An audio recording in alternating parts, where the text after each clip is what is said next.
সাতক্ষীরার দেবহাটায় বিতর্কিত কমিটি বাতিলের দাবিতে বিএনপির মশাল মিছিল এবং সমাবেশ অনুষ্ঠিত হয়েছে।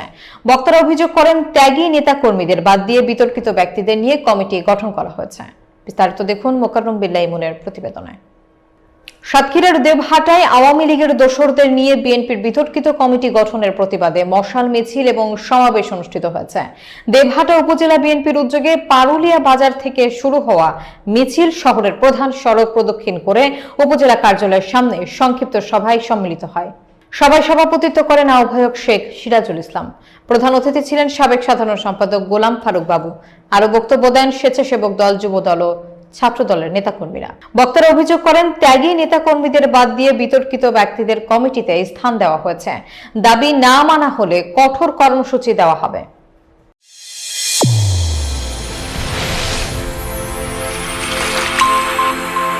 চ্যানেল A1 হৃদয়ের স্পন্দন।